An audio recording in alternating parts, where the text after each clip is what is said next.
beautiful example, just always so simple and present and loving. That blend of compassion and emptiness, that's the way those come together. Let me just tell you one little story. I was in Madras, I believe, and I met a man who was in his 50s, I guess, and he had grown up as a small child around Ramana Maharshi. He used to sit on his knee and all that. And then he grew up and he became an army officer, and now he was sort of retired or something like that. And he said one day, an English gentleman came to the ashram.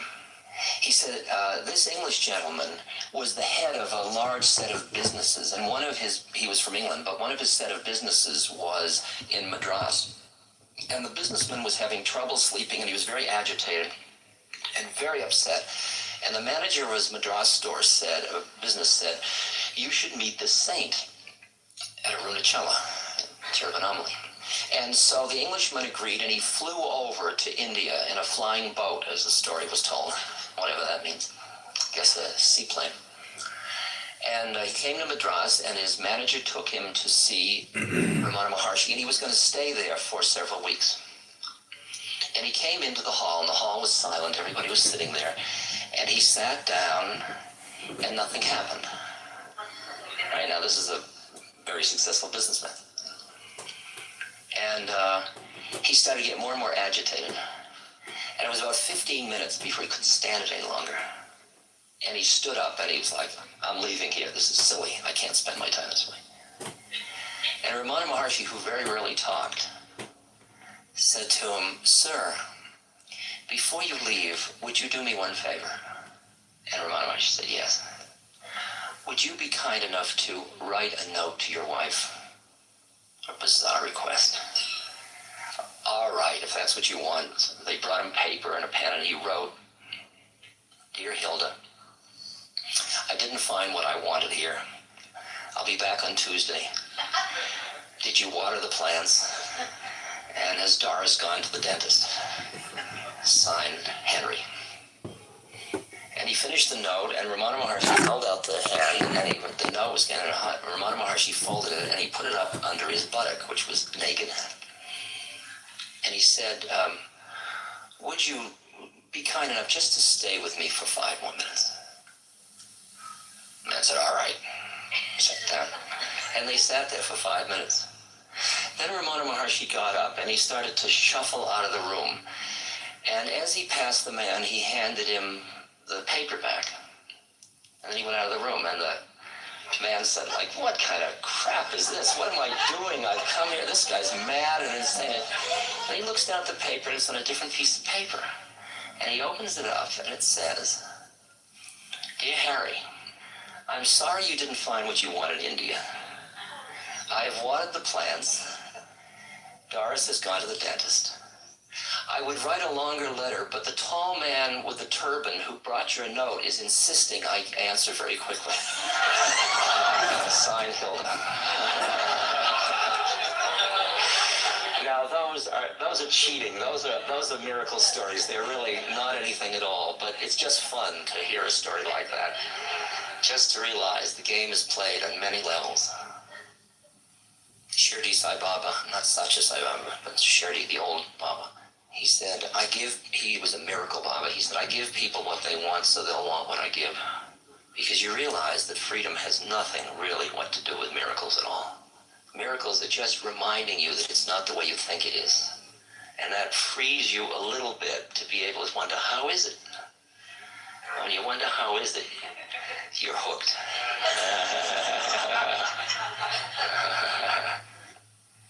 So you enter into a relationship with another person if you're lucky. It could be a friend, it could be a partner, it could be a fellow employee, it could be somebody you meet once a month or once a week or to study with or something like that. Will you enter in with the contract, let us help each other awaken. Let us help each other remember together. Let's use our relationship to remind ourselves that we're stuck, that we don't have to be stuck, that we are already free, we're just busy being stuck. And these are very, very precious relationships, and they are very rare.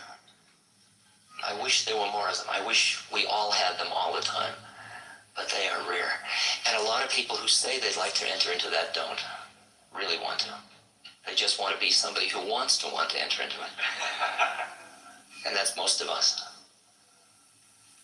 Because you come to the point where you are so familiar holding on to who you think you are, your psychodynamics, that you take even the fancy contract to awaken and use it in the service of your psychodynamics. I'm helping you awaken, for God's sakes. You're trapped, and I'm free, and I know I'm free because I see how trapped you are. Damn it. I love it. Oh, boy. I see more yeah, well.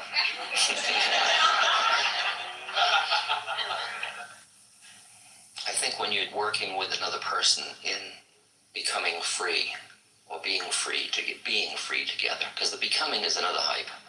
It implies that you got to go a certain distance. Like people say, you've been at this for 30 years. What hope is there for me? I'm only new. Ramana Maharshi's a good example, wasn't he? Was he 17 years old? He hadn't read any of this stuff. He didn't go to Dharma talks. He didn't meditate. He didn't do anything. He just lay down in his uncle's study and got enlightened.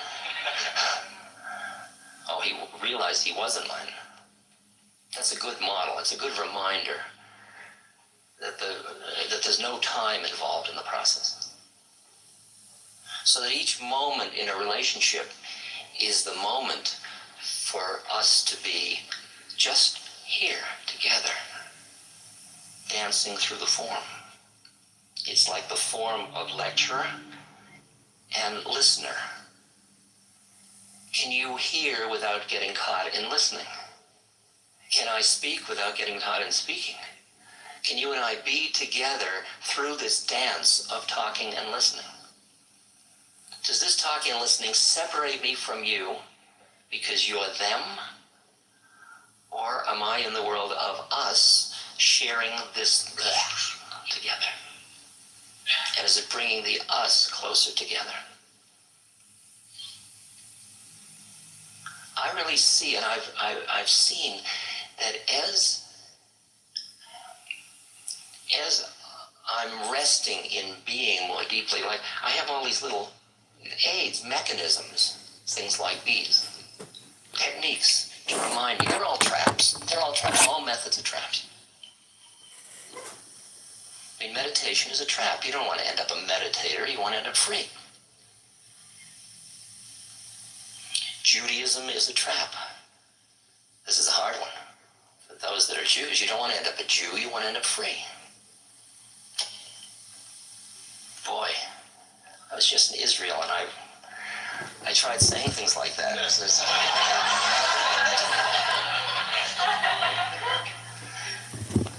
Sure, then you delight in all the forms. You delight in your sexual identity, in your religious identity, in your social and economic identities, and your political identities, and all of your family identities, but you're not trapped in them. But I work with this little 5-line phrase. Prolong not the past.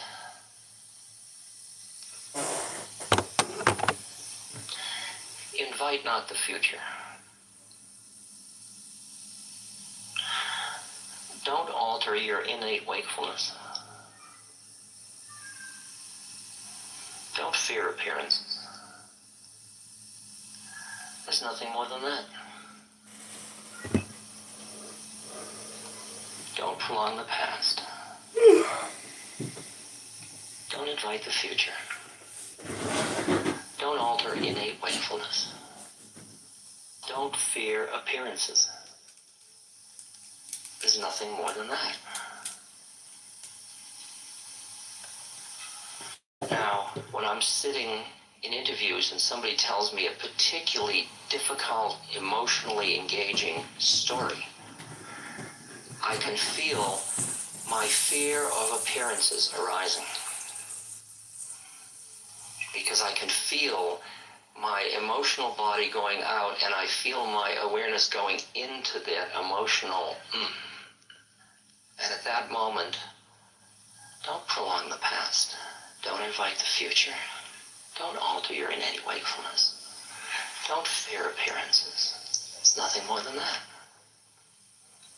And immediately there's a righting mechanism and I come back. It's a balance. And in relationships, there is a balance. You don't ignore the personality stuff because it's still real to people. You fulfill it in the way you can without getting lost in it. It is up to the most conscious person in a relationship to create this space where the relationship can grow. And I'd be with Maharaji, and I'd be very serious about something, and he'd just giggle. And what I'm left with over the years are things like the giggle. I'm left with Maharaji going like that. I have that over my toilet.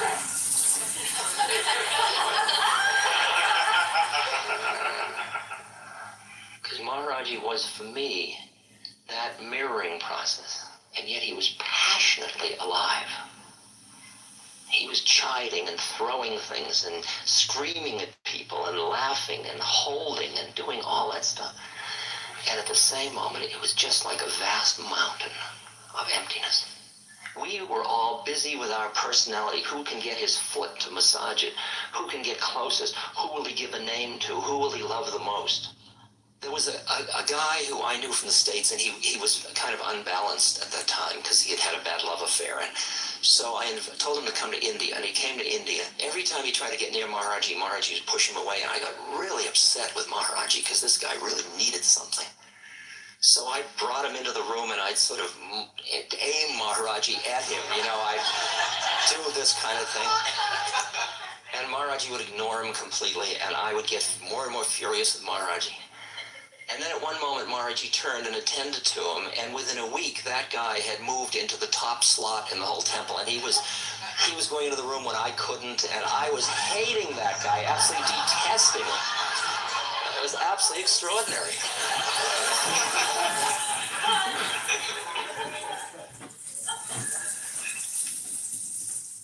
Because Maharaji saw where my mind was caught.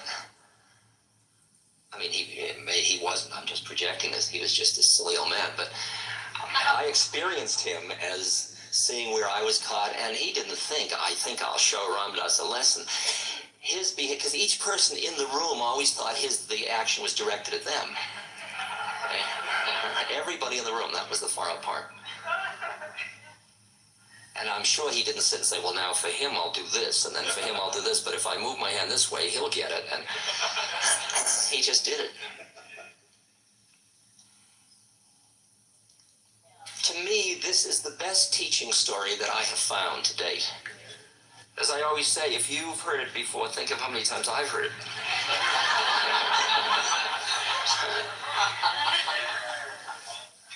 The train clanked and rattled through the suburbs of Tokyo on a drowsy spring afternoon. Our car was comparatively empty, a few housewives with their kids in tow, some old folks going shopping.